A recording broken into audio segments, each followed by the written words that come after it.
Welcome to the Startup Support Surgery podcast, where we light the entrepreneurial spark in medics and healthcare professionals. Join me, Dr. Jo Watkins, GP, business coach and co-founder of The How People, on a journey to discover where your medical know-how meets the business world. This will help you find some clarity on how to balance work, passions and family so that you can gain more freedom and control over your life, but also continue to help people, which is actually why most of us went into medicine to start with. Embarking on this entrepreneurial adventure is not easy. It is a roller coaster of emotions, but it's hugely rewarding and exciting in the process. Drawing on my 20 years of blending medicine and business as a GP, I am here to share experiences, insights and lessons. Expect lively chats, expert interviews and real-life stories from medics who have taken their own path.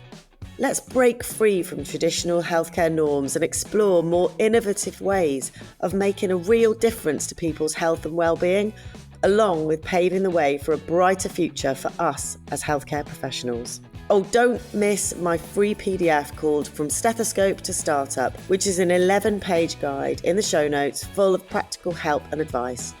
This is your roadmap to kickstarting your journey with us. Enjoy the show.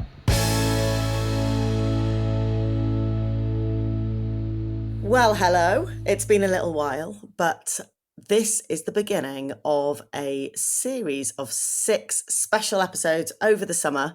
I'm not going to spoil it too much because we are going to kick off in a couple of weeks, but I wanted to put this podcast onto my channel. When I recorded this podcast with the brilliant Rachel Morris from You Are Not a Frog, we agreed that it could go out on both of our channels. So here it is. You may well have heard it before. You may well have heard it on her channel, but I have had so many DMs and emails about this episode. It was actually 2 years ago, pretty much to the day, that the podcast that I had recorded with Rachel 2 years ago went out live.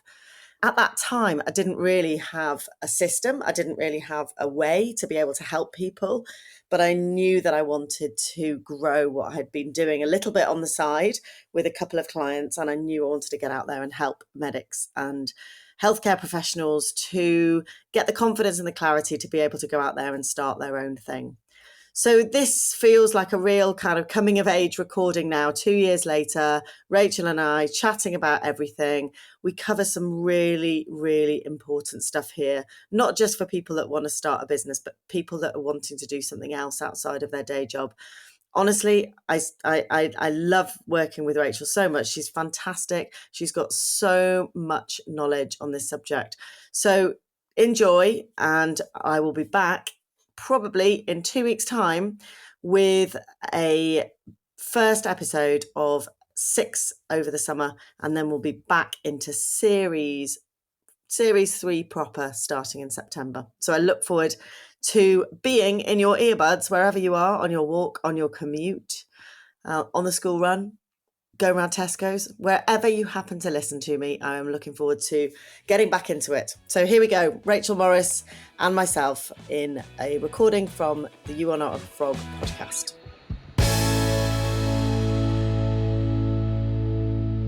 A career in healthcare doesn't just involve medicine and patient care, but listening, taking the initiative, dealing with difficult personalities and leadership, to name just a few things we have to do. So when we notice things could be improved, or we learn that some of our skills might be put to better use elsewhere, the idea of going out on your own, like starting a private coaching practice or creative side hustle, can be pretty appealing.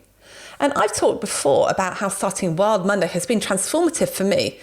But it's not as if I just stepped out of my GP surgery and started running events and training programs. It took years of making mistakes, learning from them, testing things out, seeing what worked and what didn't, and I am still learning. This week, Dr. Jo Watkins is back on the podcast to talk about striking out on your own. Now, neither Jo nor I are here to suggest that anybody should leave medicine or should stay in medicine. Totally up to you.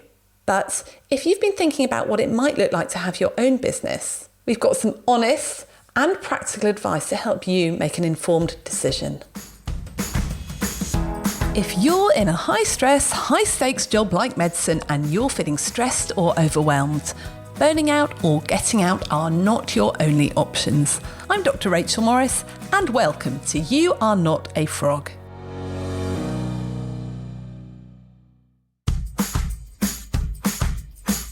Is your organisation looking for ways to retain and engage your best people? Are you struggling to tackle the burnout crisis among frontline staff, facing fewer resources and rising demand, and wondering what interventions are actually worth the money you spend on them? On the 21st of May, we're holding a one-day live conference in London to take a frank look at what's working and what needs to change for wellbeing in healthcare. And there are still a few tickets left, with expert speakers on topics like neurodiversity, burnout and leadership, with taking a human-centred standpoint that's unlike any other approaches. Find out more and book your place at you'renotaFrog.com/workwelllive. I'm Jo Watkins, and I'm a business mentor and coach for medics and healthcare professionals that want to start up their own businesses, personal brands, or side hustles. And I'm also co-founder of an organisation called The How People. So Joey, as well as being a business coach, an amazing mentor, etc., you're also a GP. So I think it'd be really helpful for people that don't know about you just to hear why on earth you've ended up as a business coach, having started off in medicine, because you've had an interesting journey, haven't you, via some granola? It's a bit of a long story and journey to this point, but essentially I was a part-time GP partner. I had 2 children and I was going back to work after my second maternity leave back in 2009. And it was really around that time, about sort of 6 months later, that we went over to Canada, where I have got lots of family and we spend a lot of time. And I came home making my cousin's granola recipe. And I talked about this on the first podcast, but it was a very accidental journey into business. I didn't really know anything about business, not branding, marketing, nothing, had absolutely no clue.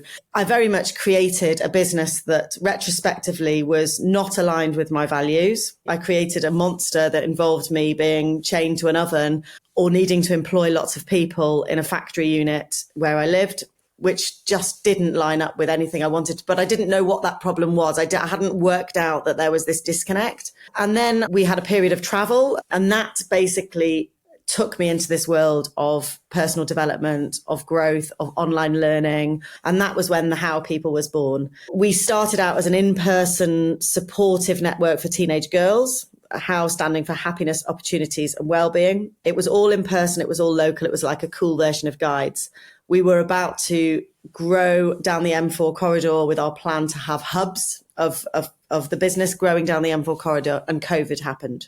So the old adage of COVID pushing us in a different direction, within 2 weeks, we'd launched an online community, and we had 35 teenage girls coming every Thursday onto Zoom to be supported and be inspired by speakers coming in. And we did all sorts of things. It was amazing. The learning was immense. I learned everything you could possibly learn from anyone around me about how to grow an online business. And we did that for the whole of COVID as a membership. I've kind of learned on the hoof, really. There's no MBA, there's no marketing degree, but I have kind of been there and done that and worn the t-shirt. And I think that's what made people start coming to me for support. So over the last 2 years, through various means, one-to-ones, group programs, different offers, I've helped about 50 medics, predominantly GPs, to be able to start their own thing. The "you are not a frog" analogy is all about being a frog in a pan of boiling water. That the fact that the workload is built up, it wasn't like that when we first started. When I was a registrar, I used to go for a swim in my lunch break when I was a GP registrar. Now I tell that to GPs now, they fall off their chair and go, that would never ever happen. The workload has got really hard. So when you feel like you're in a pan and it's just too hot, there's a few different things you can do. You can either modify the pan you're in, try and turn down the heat some way, shape or form, whether that's working less, having difficult conversations, changing the culture, etc. You can do that. You can stay in your same workplace, but make it better for yourself. Or you can jump into a different pan. You can go to one that's, it's still a pan. So you're still in the NHS, you're still in the medical world, but you might be in a different practice. Or you might be like you did. You worked in a minor injuries unit. You were still doing the same sort of thing, but actually for that point in your life, that suited you much better. So you can go to a different pan, but do pretty much the same thing. Or you can jump out of the pan totally and go into a completely different environment. That might be a lake or a mountain stream. And it seems really exciting and fun. But what you said to me earlier is the lake is is really cold. It's not hot at all. It's really cold. And often you've got no work and you have to build that up yourself. So those are your three options. And I think all of them have their challenges. And what we wanted to do was sort of debunk a few of the myths that the lake was an easier option than actually staying in, because I don't think it is. I think it's different. And there are things that you need to consider. Yeah, absolutely. Absolutely. And I think before we get into lakes and streams and boiling water, I want to also say that I am not encouraging anybody to leave the NHS or leave their medical careers. And it's something that people say, oh, are you part of this exodus of people, helping people start their businesses? And I am absolutely not. But we owe it to ourselves as individuals to question what we're doing sometimes. And if life is really miserable, and if you've got yourself into a situation where you are really unhappy in what you're doing, then having these conversations and hearing about the possibilities, I think, is really important. What I'm seeing in a lot of people that I work with, I absolutely encourage people to modify their work to be able to bring on board a new project if that's what they want. And generally what I'm seeing is that suddenly life takes a different tack, and actually they start enjoying the job that they've hated for the last 5 years. Is there an improvement to your medical life that enables you to have less pressure, less paperwork? Is that a possibility? And I think that's the turning down the heat aspect. So if you're in that pot and you're feeling all of these things, talk to somebody. Is there a way that you can reduce your workload? Is there a way you can manage your diary better? Questioning it. If you've had children, you started your consultant job, you've gone on to have a couple of kids, it doesn't need to stay the same. Like, why do we not feel that we can do that? Have difficult conversations, and you are starting again, and that's okay. And it's not okay. It's amazing, but you can't come from a place of feeling, can't really come into that from any sort of burnout. I think you've got to be ready to take on those challenges. You need to have had the coaching or the therapy or whatever you need that maybe has been missing to get you to a point where you can actually say, right, I'm ready to do this. It might not earn me lots of money, but it's a passion project, or it's something I really want to do. And I say to people, I use the kind of 80-year-old deathbed analogy, because I think that's the only one really. Like, actually, if you get to be 80 years old and you're looking back on your life, would you regret not doing this? And I've asked myself that every single time I've jumped into a different freezing cold lake. I've said, will I regret not giving this a go? And if the answer to that is yes, then you've got to give it a go. What do you wish you'd known before you gave it a go? Because I'm just looking at what are the benefits of being free, because you said, I wanted to have my own freedom, but I found actually now I do this organisation, probably less free, or it feels like you're free. But when you employ people, when you have responsibility, you've got to keep the cash coming in. And I earned more as a salaried GP. I had more job security. I got less nasty feedback. Well, no, I don't get nasty feedback now, but people can write some horrible stuff online and it feels a lot more personal because you've created something yourself rather than you're sort of delivering a service. So what have you learned? What fallacies were there? What did you believe that you wish someone had put you right? I think what I've learned in the latter years, the last 2 years, is that family and your life has to come first and your business needs to be built around it. And, the irony is, if my husband could hear me say that now, he'd be saying, I've been saying that for years, and he has been saying that for years. And I did a recent little sort of audit of my time. And at the end of every day over the last probably couple of months, I've managed to sit down and I've managed to catch up with the kids, watch Traitors together, watch TV, have dinner. We always used to have dinner, but I would always be distracted after dinner. I'd always be on the phone, listening to something, sending emails, like no downtime at all. And when I did sit on the sofa, I fell asleep. I've made an active decision to change that. And I think I wish somebody had said that to me earlier, that actually it doesn't matter. There's never going to be an end to the emails. There's never going to be an end to the learning. There's always going to be an offer you can put out there or a conversation you can have, but you have to switch off. And I'm only really learning that now. I look back and I can't remember the last time I didn't do that, which is great. So my daughter's not going to remember the last time I didn't do that. But if there is a change that's required within your work-life balance, if you've started running something and actually it started running you, I think that's when you've got to stop and say, well, why am I doing this to start with? I'm keeping the life that you want to have and your family, if you've got children or a partner, keeping that front of mind, despite the excitement of the shiny new thing and all of the stuff that you could be doing. And I'm preaching to myself now, because that's really, I found that incredibly hard to do. I mean, gosh, you're preaching to me as well, because it's really hard. I think Warren Buffett famously said, didn't he, that a business is defined by the things it says no to, not the things you say yes to. And I think as doctors starting businesses, what happens is, well, firstly, there's a little bit of, I need to prove that I can do this. We are used to doing stuff well. So when we do stuff, we want to do it frigging well, and we can do it well. And the problem is you can do anything, but you can't do everything. But I do think it is a mistake if we always think that thing has to be outside of medicine, because it can be even harder than what you've got now. So it's a question of, don't throw the baby out with the bathwater unless you're really, really sure. Absolutely. And a friend of mine who is married to a medic, he's a business guy. They live out in New Zealand. He always says to me, I'm just flabbergasted that you guys work, you work in this very linear fashion. Often you've made these decisions at 14, 15. This is what you want to do. Then you get to this place when you're 30, 31, you become a consultant, you become a GP, and then that's it for the rest of your working life.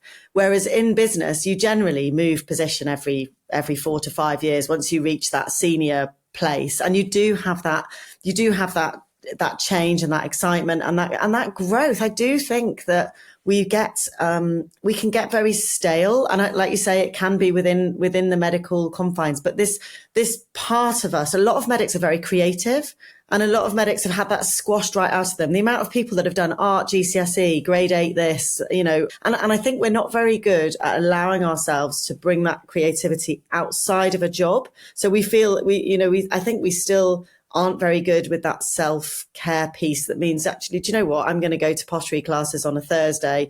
I think people tend not to do that. It's just still around life and family and kids, taking the kids to all of their classes and everything that needs to happen. Your own needs get a little bit quashed. And sometimes those creative juices need to come out. And if you can't do that within your NHS confines, you see the next thing, you go to the next course, you see the next people doing all these amazing things, and you think, oh, that's it. I'll go and do that because that's bringing my creativity to life, which is why most business owners get lost in Canva for hours on end. OMG. Note to anyone watching this, if you haven't yet discovered Canva and you've got any ounce of creativity in you, you don't need to be artistic. You can create anything in that, even slides. I do all my slides in Canva now, not PowerPoint. Birthday invitation, slides, everything. Brilliant. Anyway, so yes, we can even get down a rabbit hole of talking about Canva. But it does. When I talk about the zone of genius, and I think the zone of genius is really important for people when they're thinking about what they want to do. So the zone of genius is about working within your zone of genius. That's doing what you are good at, but also what you enjoy. And often when we do a career change, we go to what we enjoy, not necessarily what we're good at, or we go to what we're good at and not necessarily what we enjoy. Now, there is a quadrant in the zone of genius, which is stuff that you really enjoy, but you're not particularly good at. That needs to be maybe more of a hobby. And I think sometimes the mistake we make is, you think about how unconsciously competent we are at, for example, consulting and talking to people. And then we think, oh, well, I could just go off and, do flower arranging. That's just at the top of my head. I can be a professional florist, whatever, but not realizing that someone else has had 20 years of doing that. They're so unconsciously competent, but because we enjoy it. Now, I'm not saying don't do it. I'm not saying we can't get trained up and do it, but we don't realize how competent we are at the medicine bit, at the talking to people bit, which is probably why a lot of people who do a career change outside of medicine do that sort of thing. So they become a coach, or they might go into being a therapist or teaching or something like that. But when they do those things on their own terms, they become a business owner. And I think whatever the business is, whether you're a coach, a therapist, a flower arranger, a tutor, whatever it is, you are in charge of your own diary, your own marketing, whether somebody actually becomes a bum on a seat. We're very, very good as medics, very bright people generally, avid learners, very good at creating amazing things. It's all, I sort of liken it to sort of sitting in a darkened room, creating this magical thing, and then just sort of opening the door and expecting everybody to come and find you. And that just doesn't happen. So actually, irrespective of what you're selling, the issues come around. I've got to start being a good writer. I've got to write, good content that is persuasive and converts people into understanding what I do. That's a work in progress for everybody. I've got to show up on social media. I've got to do videos. I mean, people just like run a mile. I've got to start engaging with people, talking to strangers. This is the sort of thing that is needed, whatever you're selling. If you're selling a coffee cup or if you're selling an hour of coaching, those are the things that are required to build a business. I remember being on a business course and they're saying that the biggest reason why business fails is not because they don't have a good product. Because I can guarantee that probably I bet your granola was brilliant. And like if a medic retrains to be a coach or retrains to some sort of creating, your product's probably great. But what's happened is you haven't got route to market. How are you even going to price it? How are you going to negotiate that sort of stuff? We're not used to doing as doctors. Luckily, we have enough patients in the UK, and you don't really need to sell yourself in any way. You're like saying, no, don't come. But sales is like, and then you need all that confidence, that mindset stuff. And I can't really tell them it's a completely different kettle of fish, which we need to learn. So I think what I see is people frustrated. And then I say to them, look, can we go back to the first day that you were a GP registrar or your first day working on the wards? How comfortable were you feeling then? How confident were you that you were doing a great job? And the answer is always no. I remember that first day vividly, trying to go from 20 minutes to 10 minutes, thinking, how on earth am I ever going to do that?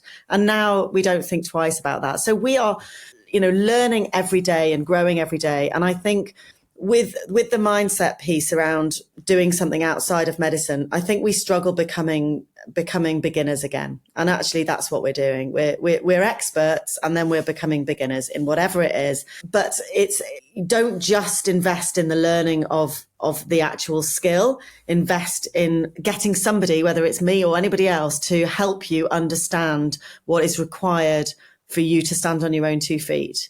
But this, I know that not everybody in your world is going to be interested in or wanting to run their own business, but there are ways of helping people using your expertise without you necessarily being out there doing the thing yourself. So for example, Caroline and the Joyful Doctor, I was talking to Hexagon Health Limited today, who are a lifestyle medicine company. You can go and work under their umbrella as a clinician. So there are so many different things happening now. And I love it when I can say to a patient, look, if you want to put you on the NHS waiting list, absolutely. What are my other choices? Well, here are your free resources from the NHS. These are great websites. But also, why don't you follow this person on Instagram? Why don't you have a look at this person's free masterclass?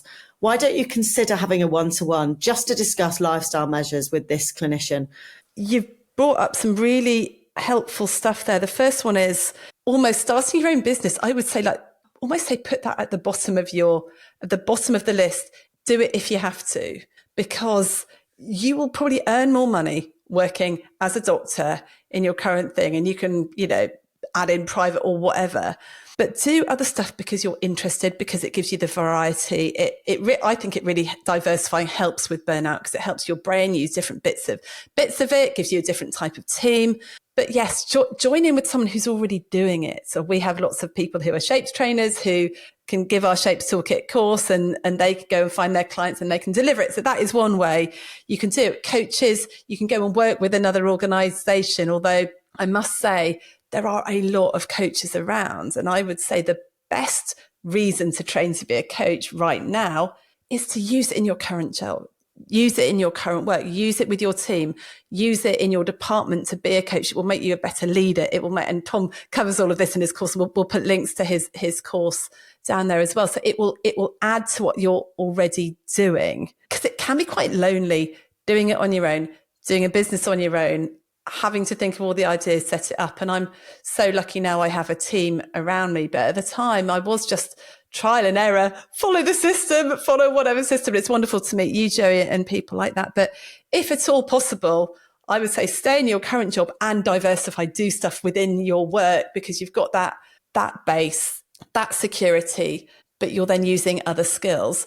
And then if you want to go a bit portfolio, that's great. I get really annoyed with those things that come on to social media that go, don't have a plan B, because then you'll never put your heart and soul into plan A. And I always think that is so dangerous, because actually your business will be, or whatever you're planning to do, will be so much better if you're doing it not because you are so desperate for income, because then you'll end up saying yes to anything you possibly can just to make ends meet. But if you're doing it because you love it, you want to develop something, but you've also got this, your regular job over here, that if you need to, like I'm sure with you, Joey, like at any point, if anything goes pear-shaped, you've got your GP thing, you can increase your sessions, so you've got that backup, that suddenly the pressure is off. And I think that's where we do make bad decisions, when we are so desperate for the income and the money that we just have to do it. And that becomes very, very, very, very difficult. And I think if you're in the world of business, that's palpable when you have a conversation with somebody. I always say to the people I work with, you've got to lead with service. You're being of value to people. You're being helpful. It's not a sales call. It's an interaction with two people that might be able to support and help each other. And if you're panicked, if you're just trying to live hand to mouth and your business is covering everything in your household, that is an incredibly stressful situation. So, I'm also a big advocate for looking at where we're spending, working to live, not living to work, working out how much you actually do need. Do you really need to be working 5 days a week? Could you cut down to give yourself some slack or some room or some, breathing space? But I agree, diversification is key here for people that are struggling. And I realize the NHS is a totally different beast than it was 2 years ago, 3 years ago. And it's hearing how much GPs are struggling to find work. I think for those people that are feeling burnout in salaried or partnerships, they must feel very stuck at the moment. It's be very risky to leave your partnership now without a plan A or B. And I think that might lead to feeling quite an oppressive feeling. But is there any way you can change that? Is there any slight tweaks that you can do? Or, like you say, get a hobby, do something that you absolutely love. And not every business, and I need to remind myself of this as well, that, not everything needs to be monetized or made into a thing. I'm terrible at like, oh, that's a good business idea. That's a good business idea. And the How People, for example, that was the most incredible learning journey. But the privilege of helping those girls through a really difficult time, and the now watching them go off to university. Some of them, the older ones, have gone off to university, keeping in touch with them, seeing the mentors that we work with, what they've gone on to do. We didn't pay ourselves a wage from that business, but we have had the most incredible relationships and been honored to watch these girls grow up. And I would do that again in a heartbeat because of that. So if it's in you and you think about it all the time and you think you would regret it if you didn't make it come alive, then I think it's worth giving it a go. But just be mindful that anything that you do can take over every aspect of your life, particularly if you're of a certain character that I think we both are. And that's really tough for people around you. It can be, but I would also challenge that and say, maybe we're saying that because we're both women, Joey. And I wonder if we were guys, be like, yeah, you go get entrepreneur. But when you've got the mum guilt about, well, my business is taking me away. So I'm so much more invested in what I do now, just because I really, really enjoy it. And my slight workaholism, if anyone wants to hear about me setting boundaries around my work, we just released a couple of ones with Alistair Kant, a behaviour change coach, where we really dived down deep into, how do we set boundaries around our work and what is it that's stopping me? Because I love what I do and much more invested in it than I have ever been. And I absolutely love it. And so it's not because I'm going, oh no, I've got to do more work. I'm going, I really want to just read that. I want to do that. I'm doing courses in my spare time. I'm doing online courses in my spare time about how to podcast and how to do this because it's so interesting. And I think that's the thing. Do something that interests you. Don't ever do something because you think it's going to be a money spinner. That is like the quickest way to burn out or really, really hate what you do. Absolutely. And I'm sitting here today and I am in my parents' flat, and I came here at 9 o'clock this morning. And this is probably the longest I've had working on my business. I've recorded a couple of podcasts. I've had a couple of meetings. I've done lots of emails and newsletters and lots of stuff. And I haven't done the school run either side. Now, that's the first time I've ever done that when it hasn't been going to work as a GP. So yeah, stacks of mum guilt from my direction, for sure. And I love what I do. I could sit here all night. I get completely lost in it. I love nothing more. But I think therefore I do sometimes, or I have historically struggled to switch off because I enjoy it so much. And, there was one time where somebody asked me what I did for self-care. And I said, well, I don't need to do much because I basically, like, business is self-care for me. I absolutely love it. And she was horrified. Oh dear.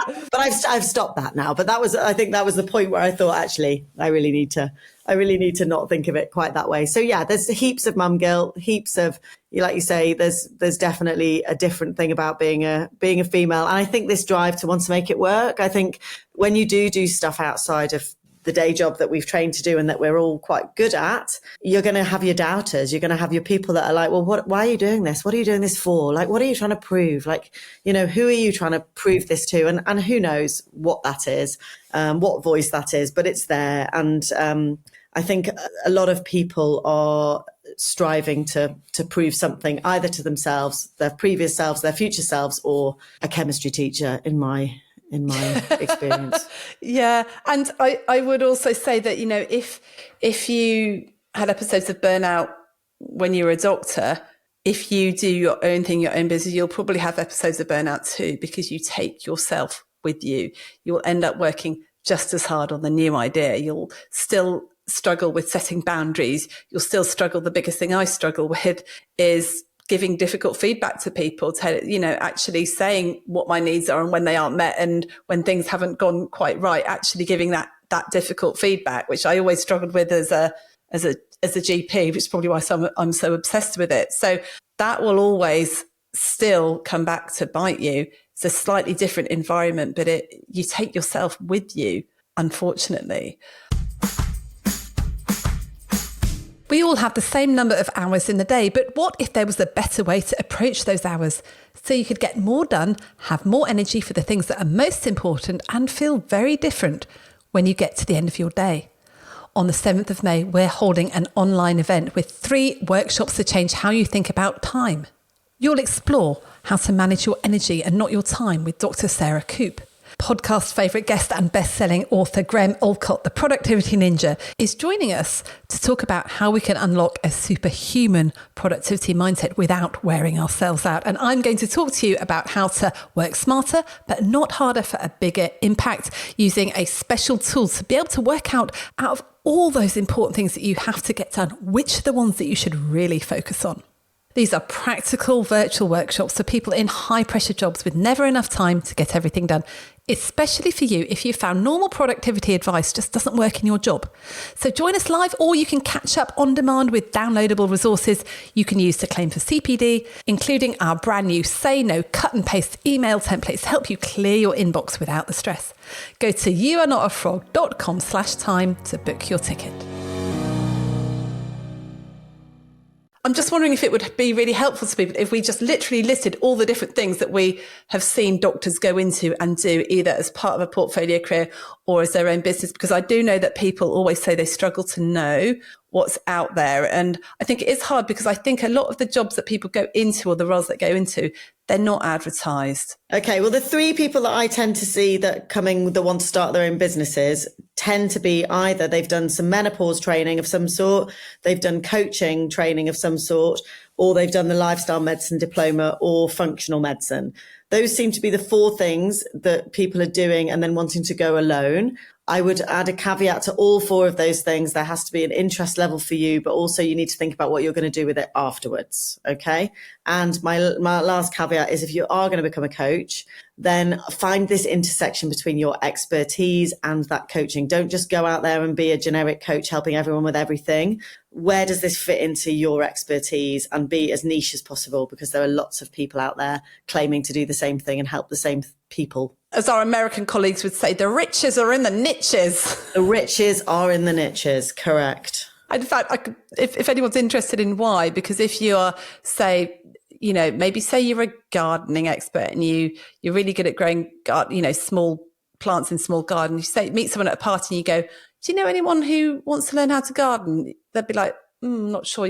But if you met someone who said, do you know anyone who's got a really small garden that's facing north and they could really do with getting a few flowers to make it look better? You go, oh yeah, my mate Bill, he's got a garden just like that. So the more specific you can be. And it's just like that with coaching or any sort of therapeutics. If you can actually describe that person rather than, do you know anyone who wants coaching? Nah. Absolutely. And nobody wants to hear this. No GP wants to hear this at all, because everybody loves the fact they can help anybody. But I always say it doesn't need to define you, but it needs to give you that traction to get out there in the world and tell people what you do. And you want to do exactly what Rachel said, be referable, be that person that's like, yeah, I know someone that'll help you with that exact problem. And also, we'll talk about marketing now. A colleague of mine talks about a bleeding neck problem. Yes, that's Gemma, isn't it? Sounds awful. Gemma, shout out to Gemma. But, yes, everyone wants to transform their lives and feel better. But what is the thing that's going to kill you? I cannot sleep at night. I've only got 2 hours sleep for the last 6 months. I need someone who's actually going to help me sleep. That's my bleeding neck problem. Absolutely. And lifestyle medicine and bleeding neck problems don't go well together. So we have to often dig deep. And often the bleeding neck problem isn't obvious. It can be relationship breakdowns, shouting at the kids, alcoholism. The bleeding neck problem is hidden. So it's very difficult. And this is where language comes into it, messaging comes into it, and discovery calls, getting on the phone to people and finding out what the problem is. Anyway, we could actually talk about for ages, but the one thing, don't make something that no one else wants. So you need to talk to people, go, what would you like? And I've done that a couple of times. I've put out products. No one wanted it. And then I've talked to them and said, well, we didn't really want that, but we want this. Anyway, I've made a whole list here. So there's things that you can do as like part of your medical career. Obviously, you can be a trainer, an associate dean, a training program director. You can work with the GMC and investigations. You can be a medical legal advisor.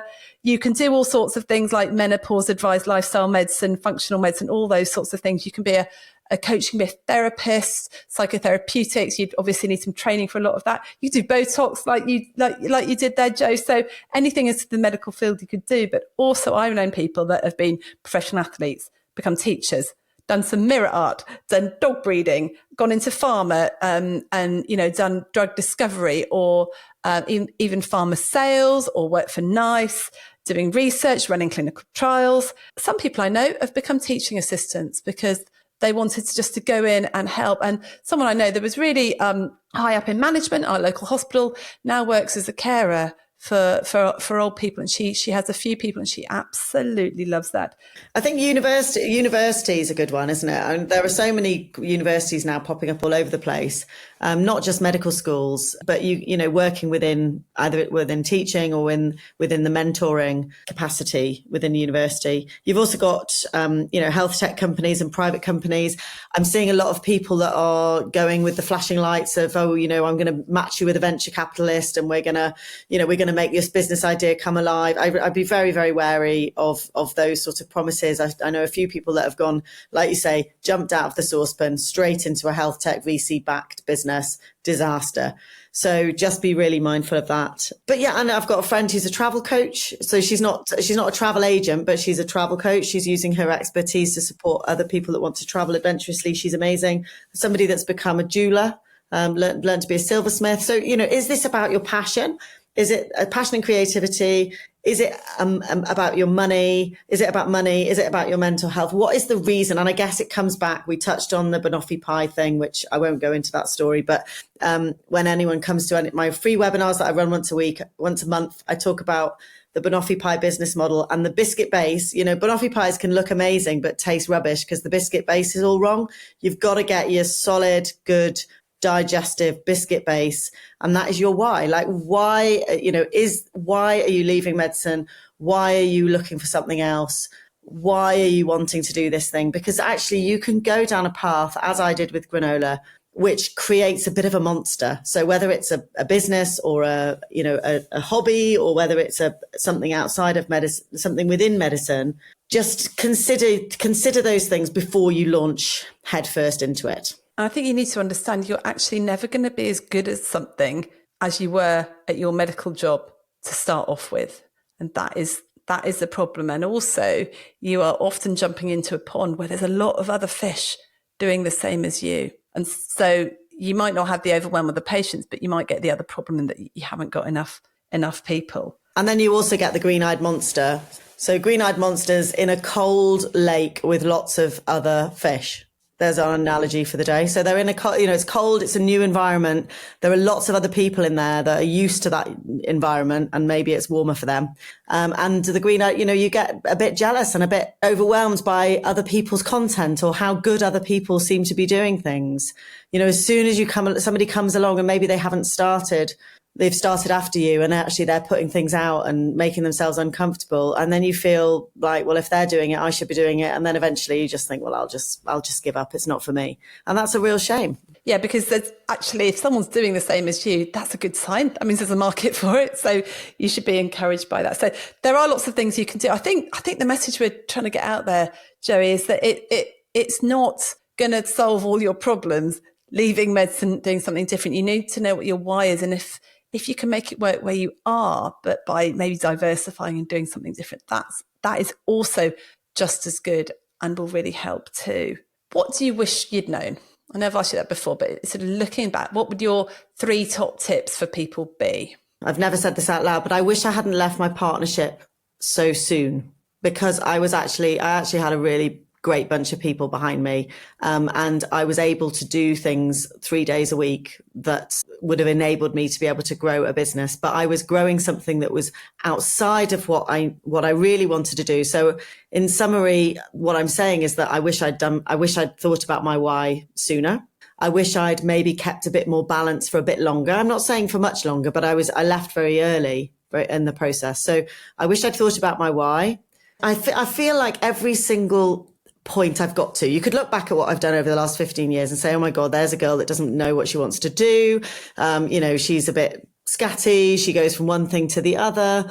But I look back and I know that I could not be doing what I'm doing now if I hadn't had every experience along the way. So I wish somebody had said to me, look, this is a journey. This one business that you're starting now is not going to be the thing that you end up doing in 15 years time. Because I think along the way, I felt this sort of almost, I put that on myself. I thought, oh, this hasn't worked. And then I've gone to the next thing. That hasn't worked. Or to the next thing. And now I look back and I'm like, it's all worked because it's all been a massive journey of learning. So I think if somebody had said to me, you're going to get where you want to, but it's going to take 15 to 20 years, not 1 to 2 years, that would have been a bit more realistic. Because it's 15 years since I came up with the name Bendy Legs for the granola and started doing it properly. 15 years. That's a long time. So maybe I wouldn't have done it if somebody had said that to me, but I think it's the journey, not the destination, is a really cheesy way of putting it, but you're learning all the time. So opening your curious mind to learning from the right thing from the right people at the right time. I think that's also critical. So knowing what you need is difficult. So ask people, talk to people, get recommendations, find your tribe of people that you can thrash ideas around with. Be brave, send the email, all of that stuff. I know that, you will have heard all of that before, but being brave and just asking the question is probably the most important thing you could do. Yeah, thinking what would I have done differently? I think firstly, I would have tested my assumptions. Like we just think we know it, but actually getting on the phone, talking to people and trying prototypes of stuff and seeing if anybody actually wants it, because there's something called the mum test. Your mum will always tell you it's brilliant and other people will tell you it's brilliant. You don't know if it's brilliant unless anyone actually buys it from you. I think I would only focus on one thing rather than a million things. And I would try something and then rather than learning from it and just do it again a bit better, I'll just start something else and then start something else. And suddenly you've ended up with like 100 different things. And I think finding a tribe of people alongside to support you. Like we talk about, I'm in a mastermind. I've done loads of different courses and I've met so many different people from the courses. In fact, we were connected by a different tribe completely outside medicine who went, you two should know each other. And, so it's really wonderful when you find different people, and getting into a mastermind is really, really helpful. Either one with a business like you, starting a mastermind later in the year for senior leaders in medicine. Just that peer support, I can't tell you how valuable it is. Finding a tribe and the who, not how. We're very used to doing stuff on our own as doctors. And we've already joked about Canva, go onto Canva, and we can create nice stuff on Canva, but it's never the same as getting a designer who actually knows what they're doing, or someone who can just sort out the email marketing or this or that, just getting that expert and paying them a bit extra to do that thing that you don't really know how to do. is really, really important. We're not quite so used to that in medicine, I think, often because there is nobody to delegate to. But I think in our business, we always say it's who, not how. Who can I find that's doing it? After having struggled with an issue with the mailing list for like 12 hours each, we found an expert who fixed it in half an hour. It's just I think I would, I totally agree. But I think as a business owner, you've got to have some concept of what all of that stuff is first. And I think, people go to outsourcing really quickly when, you've got to have done it. You've got to have seen what it's like, especially things like social media. Don't just outsource those before you really, really know who you're helping and how you're helping them. You're clear on what your language is, what your tone of voice is. Like, you've got people working with you. They've been working with you for ages. So, it's seamless because it's not what you enjoy doing, but they know how you communicate. So I think you're right. Spending, again, it's like that right advice at the right time. It's finding what you find really uncomfortable and are going to spend hours and hours on and go down rabbit holes. Get rid of that thing and get somebody else to do it. And like you say, somebody who knows what they're doing on Canva. Polly Crook, my business partner, she's just amazing on Canva. And, she will just bring something alive in about 5 minutes. And I'm like, oh, that's much better. Yes, I do agree with you. I think when you own your business, you actually need to know enough to know what you don't know, to know what that other person you've outsourced it to. So you say, like, there's this issue, I need you to go in and find out what's going on. Because if you abdicate too much, you're right, you end up with something that you're like, that's not what I wanted. That's completely wrong, whatever. So anyway, we digress. Joey, it's been wonderful having you with us. If people wanted to find out more about you, more about your work, how can they get hold of you? Oh, it's been an absolute pleasure. I love chatting with you, Rachel. I think we could, like you say, fill a weekend of discussions just about marketing. But if anyone wants to get in touch with me, my website is www.jowatkins.com. My email is joe@bendylegs.com because I've got to keep the granola in there somewhere. I've got various different ways that people can work with me, but what I'm finding really popular at the moment is what I'm calling a Clarity Starter Kit. Basically gives you the first 3 modules of my course, and then you have a one-to-one with me so that we can get that kind of niche alignment thing, like what is it that you really might want to do. And at that point, if you think business isn't for you, job done. Otherwise, we can check in a couple of weeks later after some homework. So that's a sort of a start away, because I don't want people to invest in the full program and one-to-one help unless they're ready to make that move. So please just reach out, send me an email, say hello, follow me on LinkedIn or Instagram or wherever. And I've got a podcast as well, and I'm going to put this episode on that too. So I'll put your show notes below and all your links as well, Rachel, because you've got things coming up too, haven't you? We've got loads of stuff. Coming up. We've Shapes Academy. We've got our Beat Stress and Thrive course. We've also got our Frogfest virtual online events for leaders. We've got a Frogfest face-to-face event in September, and we've also got a online conference for wellbeing leaders or leaders and managers in organisations just want to think about wellbeing a bit differently. And I really wish I had someone like Jo when I was first starting this. It would have been really good to have someone with a medical background who knows what it's like, because I think when you're not medical, you don't quite know what it's like being a doctor. You don't know what skills people have or what they don't have, because there's lots of skills we don't have, but there's lots of skills we actually do have. For example, coaching actually was quite easy because you've got that consultation skills. You know what an open or a closed question is, for example. So I think what you're offering would be really, really valuable. And I would also like to say, and you haven't primed me to say this, but the one thing doctors don't do very much is invest in themselves when they are doing a career change. I spent quite a lot of money doing these courses to learn how to do podcasting, how to do this and that. It was the best money I had ever spent. But we're not used to investing in our own professional development. And I would say that's the one really important thing you do. You set a budget for this and you say, I'm going to invest in upskilling myself and getting the help that I need. Okay. Absolutely. Well, that's great of you to say. And I liken it. If you were going to get a bakery on a high street, you'd have to rent the premises, do it up, get some staff, get nice coffee machines. You'd spend a fortune. If you're going to start a business, you need money for all the things that you need to start a business. And having a coach or a mentor is part of that, as is the website and the logo and all the shiny things that you think you need. So spend wisely. And if it's not me, make sure it's somebody else. If you want advice, I can signpost you to some amazing people. And it's been an absolute pleasure. Thanks, Rachel. I hope this episode has sparked some new ideas or challenged your thinking. Transitioning from medicine to business is not easy. It's about adapting our skills while embracing the unknowns of entrepreneurship. It can be nerve-wracking, but remember, you are not alone on this journey. Please feel free to reach out to me via direct message on LinkedIn or Instagram, or just shoot me an email at jo@bendylegs.com for support. And don't forget to grab the free PDF from the show notes, From Stethoscope to Startup, which is your go-to guide and resource for diving into entrepreneurship. Many thanks for tuning in. I will see you next time. Thanks for spending your precious time with me.